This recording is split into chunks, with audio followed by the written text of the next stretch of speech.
Jake Thornton had specifically requested assignment to Outpost Epsilon 7 because it was the loneliest posting in the Outer Rim. No crowds, no small talk, no roommates, just him, the asteroid mining equipment, and the blessed silence of space. After 6 months of perfect solitude, he'd finally found his rhythm. Then the life support malfunction happened. Emergency Protocol 7 Alpha. The station's AI announced as Jake scrambled through the maintenance tunnels. Atmospheric processors offline in sections C through F. All personnel relocate to Section A immediately. Jake cursed under his breath. Section A had exactly one functioning crew quarters, his quarters. The repair would take at least 3 days, maybe more. He'd have to share his space with whoever else was stuck on this floating rock. He didn't expect the whoever to be an alien. She stood in the corridor outside his quarters, a single travel bag clutched in her hands. Pale blue skin caught the harsh corridor lighting, making her seem to glow. Pink curls tumbled around her shoulders in soft waves that defied the station's artificial gravity. She was humanoid, 2 arms, 2 legs, delicate features that were almost familiar yet distinctly otherworldly. "You must be the engineer," she said, her voice carrying a melodic accent. "I'm Kira Villani. I was told we'd be sharing accommodations." Jake stared. In 6 months, he'd seen exactly 0 other people. Now he was supposed to share his tiny quarters with this Jake Thornton. He managed, pound-keying the door, and yeah, looks like we're stuck together. The quarters were barely large enough for one person, let alone 2. A single bunk dominated the cramped space, with a small desk, storage locker, and basic hygiene unit completing the luxury accommodations. Kira surveyed the room with curious eyes. "Cozy," she said diplomatically. "I can take the floor," Jake offered, though the metal decking would be murder on his back. "Nonsense." She set her bag down with practiced efficiency. "I'm smaller, I'll manage fine on the floor." Something in her tone suggested this wasn't up for debate. Jake watched as she began unpacking with quick, precise movements. Her clothes were simple but well made, and everything she owned apparently fit in that one bag. "What brings you to this corner of nowhere?" he asked, settling onto his bunk. "Survey mission," she replied, not looking up from her unpacking. "My people are considering establishing a way station in this system."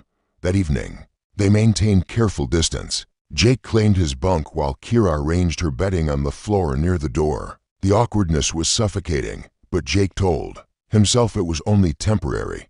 He should have known better. Jake woke to warmth pressed against his chest and a soft, rumbling sound he'd never heard before. His eyes snapped open to find Kira curled against him, her blue skin almost luminescent in the dim emergency lighting. The rumbling purring came from deep in her throat, a contented sound that made his heart skip.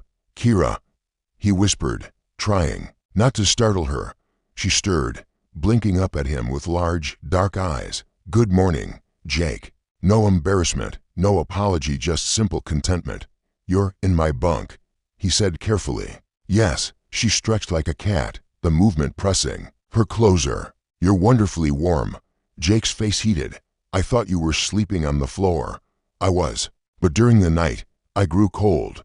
She sat up, pink curls tousled. "My people, the Villani, we regulate our emotions through physical warmth and contact. It's perfectly natural." "Natural, right?" Jake tried to ignore how right she'd felt against him, how her soft purring had given him the best sleep he'd had in months. "Maybe we should set up some boundaries," he suggested weakly. Kira tilted her head. "Boundaries? But we're sharing quarters. Surely comfort is preferable to discomfort." That evening, Jake watched nervously as Kira prepared for sleep. She'd arranged her bedding on the floor again, but something in her posture suggested she had other plans. "Jake," she called softly after he'd settled into his bunk. "Yeah? Your species sleeps alone, yes, usually. How lonely that must be." Her voice carried genuine sadness. "We Villani believe isolation during rest harms the spirit." Jake stared at the ceiling, hyper-aware of every small sound she made. When the soft padding of her feet approached his bunk, he didn't protest. "Just for warmth," she murmured, sliding under his covers. She curled against his side, her head finding the hollow of his shoulder as if it belonged there. The purring started again, a gentle vibration against his ribs. This is better. She sighed contentedly. Jake's arm came around her instinctively, and he had to admit it was better. The chronic ache of loneliness he'd carried for months seemed to ease. As Kira's breathing deepened into sleep, he realized he was in serious trouble. Jake spent the next day in turmoil. Every rational part of his mind screamed that this was happening too fast, that he should maintain professional distance. But every time he looked at Kira, saw her working with quiet competence, heard her soft laughter, felt her knowing gazes, resolve weakened. That evening, she waited for him in their quarters, wearing a simple blue dress that complemented her skin. She'd done something different with her pink curls, and the effect was breathtaking. "We need to talk," Jake said, his voice rough with emotion. "Yes, we do." She patted the bunk beside her. "Come, my warm one." Jake sat carefully, leaving space between them. "Kira, I can't. I'm not good at this. Relationships. I hurt people by being distant, or I drive them away by being too much. I'm damaged goods." "You're not damaged," she said firmly. "You're careful. There's a difference. I've been alone for so long. I don't know how to be anything else." Kira turned to face him fully, her eyes soft with understanding. "Do you want to learn?" The simple question broke something open in Jake's chest. "Yes," he whispered. "God, yes. But what if I mess this up? What if I'm not enough for you, Jake?" She took his hands, her touch warm and steady. "You are enough. You are exactly what I need, a warm, gentle soul who makes me feel safe. You think I chose you randomly? I could have requested different quarters. I could have insisted on separate space. Then why didn't you?" "Because from the moment I saw you, I knew." She leaned closer, her purring starting again.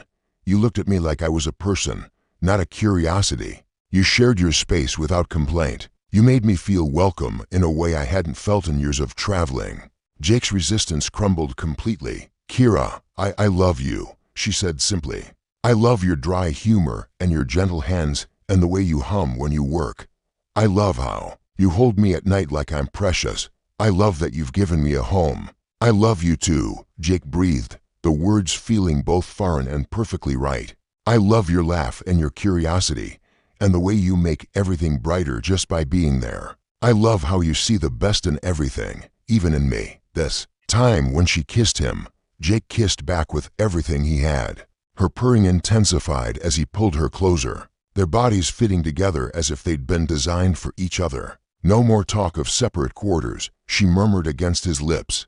"No more talk of separate anything," Jake agreed, his hands tangling in her pink curls. 3 months later, Jake submitted his request for permanent assignment to Outpost Epsilon 7. The response came back approved, along with a note that his cultural liaison position had been formalized. He found Kira in their quarters, because the spare room had been converted into a shared workshop. She was curled in their bunk, reading a technical manual, her blue skin glowing in the soft light. "Good news," he said, settling beside her. She looked up, immediately purring at his proximity. "We're official. I'm staying." Her smile was radiant. "I never doubted it, my warm one." Jake pulled her close, marveling at how perfectly she fit against him. "I came out here for peace and quiet, and instead you found me," she said smugly. "Best malfunction ever," he murmured, pressing a kiss to her pink curls. Outside their window, the stars wheeled in their eternal dance, cold and distant. But here, in their shared warmth, Jake had found something he'd never expected, a home that moved with him, a love that asked for nothing but gave everything. His solitary days were over. He'd never been happier to be wrong about what he needed. "Hand me that plasma coupling," Jake called from beneath the atmospheric processor. Kira's blue fingers appeared with the part he needed. Over the past few days, she'd proven surprisingly adept at engineering work, anticipating his needs with uncanny accuracy. "Your people have good technical training," he said, emerging from the maintenance hatch. "Some of us," she smiled, wiping grease from her hands. "I've always been curious about how things work." They worked in comfortable rhythm, conversation flowing easily. Jake found himself looking forward to these moments. Kira's musical laugh, when he made dry observations, the way she explained Villani customs with patient enthusiasm. "On my world," she said during their lunch break, "we have communal workshops. Everyone contributes their skills. Sounds crowded, Jake replied automatically. Then caught himself. I mean, it sounds nice. Community. You don't like crowds? Jake considered his standard deflection, then found himself being honest. I'm not good with people. They're complicated. People are complicated, Kira agreed. But complications can be beautiful too. That evening, she didn't even pretend to use the floor bedding. She simply climbed into his bunk, curling against him with growing familiarity. Tell me about your family, she murmured against his shoulder. Not much to tell. Parents died when I was young. Foster homes weren't warm places. Her purring intensified. A comforting vibration. So you learned to be alone. Easier that way, perhaps. Her fingers traced idle patterns on his chest. But alone and safe are different things. Jake's breath caught at the gentle touch. Kira, yes? What happens when the repairs are finished? She was quiet for a long moment. I don't know, she admitted. What do you want to happen? Jake stared into the darkness, feeling the weight of her question. A week ago, he'd wanted nothing more than his solitude back. Now, the thought of waking up without her warmth made his chest tight. I don't know either, he whispered. But that was a lie. He was beginning to know exactly what he wanted, and it terrified him. Good news, Jake announced, reviewing the repair reports. Section C is back online. The spare quarters are functional again. Kira looked up from her data pad, expression unreadable. That is good news. Jake waited for her to start packing. Instead, she returned to her work as if nothing had changed. Kira, did you hear me? You can have your own space again. I heard you. She set down her pad and faced him fully. I'm not moving. What? We are comfort bonded now, Jake. To separate would damage my emotional health. Jake blinked. Comfort bonded? Among my people, when two beings share warmth and rest repeatedly, it creates a psychological bond. Breaking it causes genuine distress. Her chin lifted stubbornly.